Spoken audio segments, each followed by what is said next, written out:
Boa tarde, pessoal. Aqui quem fala é o Yuri Patrick, colega de vocês do curso de agronomia. Estou trazendo aqui para a nossa wiki uma breve introdução e resumo sobre colóides, tá ok? Então, gente, vou começar falando para vocês um pouco do que eu entendi aqui sobre colóides. A colóide, gente, é uma mistura heterogênea que apresenta o aspecto de homogênea. Então, é uma substância que pode enganar. Às vezes você pensa que é homogênea, mas se for analisar mais profundamente, vai ver que não é. Elas estão entre 1 e 1000 nanômetros. A partir de abaixo de 1 nanômetros, ela é uma partícula muito pequena e vai se dissolver. E acima de 1000 nanômetros, ela já consegue ser vista a olho nu, então é mais fácil de diferenciar. Tá ok? Então, as colóides elas estão nesse intervalo de 1 a 1000 nanômetros, ou seja, não é fácil, é impossível, né, diferenciar a olho nu, que é uma substância heterogênea, e ela é grande demais para se dissolver e formar uma substância homogênea, tá? Então, ela parece ser uma divisão entre os estados líquido ou sólido. Você não sabe identificar corretamente como vai ser, tá? E a gente tem que, primeiramente, diferenciar se dela solução ou colóide, solução de colóide. Na solução, a gente tem o soluto mais o solvente.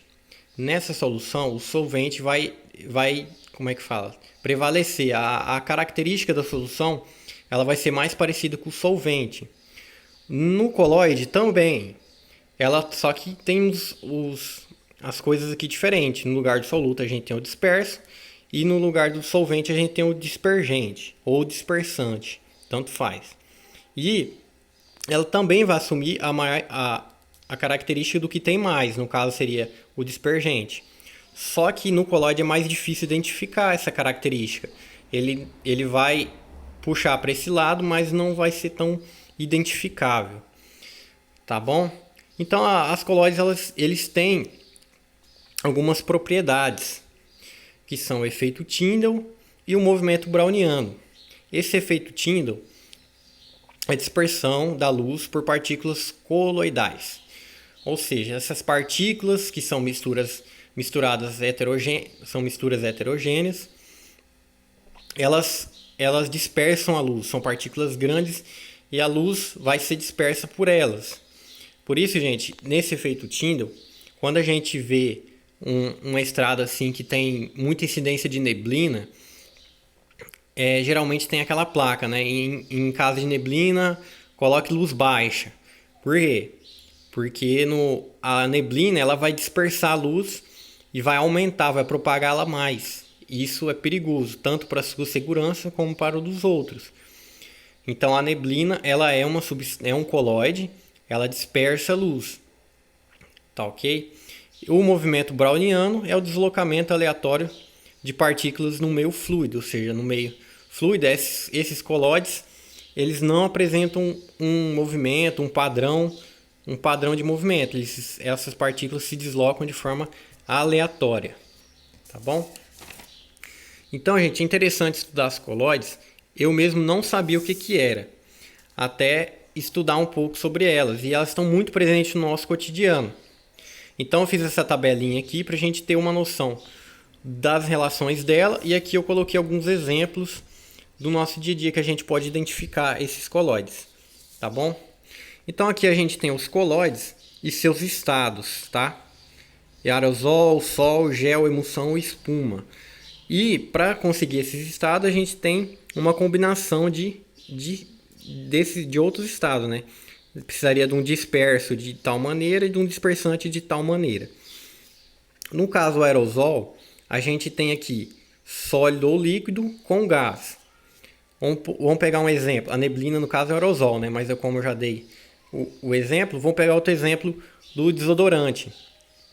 O desodorante, você vê o aspecto dele, é gás, né? Quando você espirra ele é gás. Não. No gás ali tem partículas sólidas ou líquidas, e líquidas também. Então é uma consistência, um aerosol. Ele não é nem líquido, nem gasoso, nem sólido.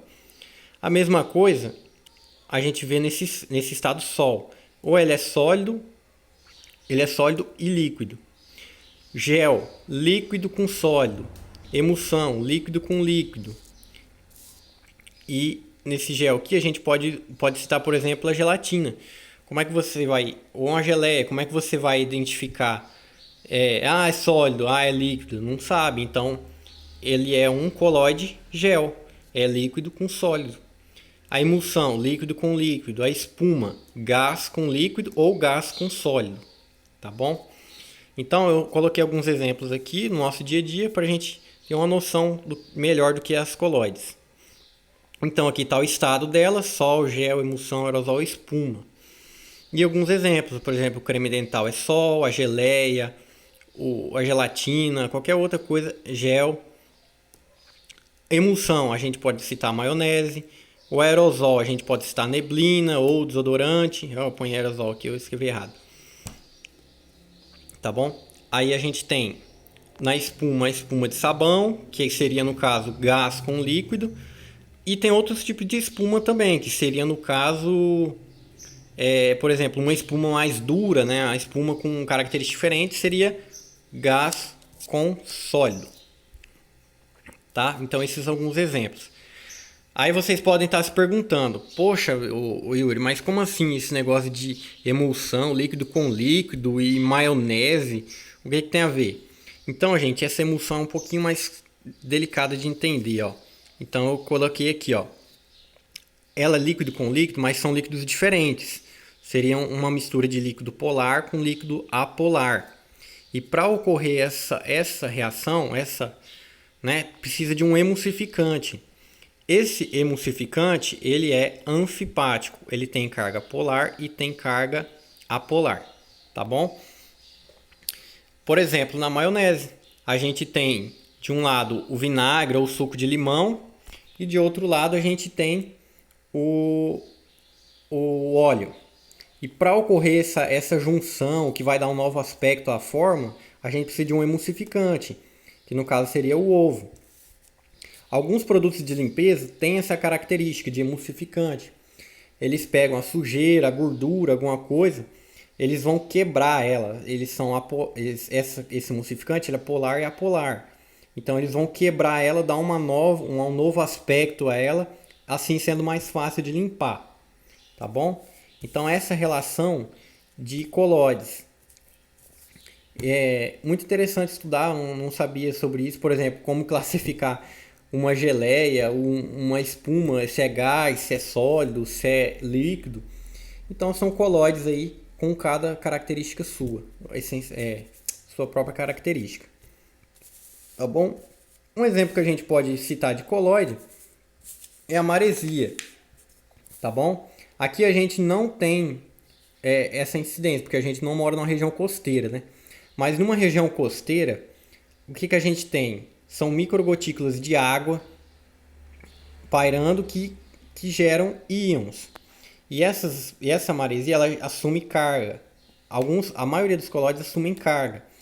Tá? Então esses íons, que são essas microgotículas de água, que tem íons, né, na verdade, eles vão reagir com os metais e vão acelerar o processo de degradação pela oxidação. Então, o pessoal que gosta de pescar, que nem eu, aqui a gente não tem essa preocupação, mas na região do mar, o pessoal tem que ter um cuidado muito maior com o equipamento, com os metais. Por exemplo, fazer a manutenção no motor, no equipamento de pesca. Por quê? Porque essas microgotículas, que são colóides, que têm carga positiva ou negativa, né? São íons, que tem o sal dentro dela, né? O sal dissolvido. Eles vão reagir e vão acelerar o processo de degradação desses metais. Então esses são um belo exemplo de colóides. Tá? Mas vamos para o que importa aqui, que como a gente está no curso de agronomia, eu fiz essa tabelinha aqui, que são as colóides no solo. O que é interessante a gente ter uma noção. Tá? No solo, gente, a gente tem 3 partículas essenciais, que no caso seria a areia, a argila e esse MOS. Esse MOS seria a matéria orgânica no solo, tá? A areia, ela é muito grande, então a capacidade dela de reter, de interagir é menor. Ela é muito pouco comparado com a argila e com a matéria orgânica. Então, essa argila e essa matéria orgânica, elas assumem características de colóides. Elas assumem carga, elas interagem e retêm nutrientes no solo, tá? Então, o solo que tem mais argila, mais matéria orgânica, melhor vai ser para o agrônomo trabalhar, tá bom? Aqui a gente tem, na areia, por exemplo, a gente vê o solo do deserto, um solo arenoso. É muito mais complicado, né, gente, trabalhar. É evidente que tem a falta de chuva, tem a falta de água, ok. Mas por quê? Porque a areia ela tem a capacidade muito menor de reter, interagir, formar cátions, formar ânions, do que na argila e o solo com matéria orgânica, tá? Então aqui ele se degrada muito mais rápido, as coisas se perdem muito mais rápido. Já a argila e a matéria orgânica eles retêm mais e é melhor para as plantas, tá? Então eu fiz um esqueminha aqui que eu dei uma pesquisada, vou tentar explicar para vocês rapidinho, tá bom? Um fenômeno importantíssimo que a gente tem que entender, que eu acredito que a gente vai estudar mais lá em fertilidade do solo, que é a CTC, que é a capacidade de troca de cátions. Então eu tenho aqui esses riscos aqui, vamos supor que seja a superfície do solo, tá? Daí eu tenho, por exemplo, muitas cargas negativas, tá? O solo é carregado negativamente. E na solução do solo a gente tem esses íons muito presentes, o potássio, o cálcio, o sulfato, o nitrato, o hidrogênio, o alumínio, o magnésio, todos eles estão presentes no solo, tá? E o solo que tem mais CTC, mais vai ter interação entre esses cátions e esses ânions e mais nutrientes vai ser disponibilizado para a raiz das plantas, tá bom?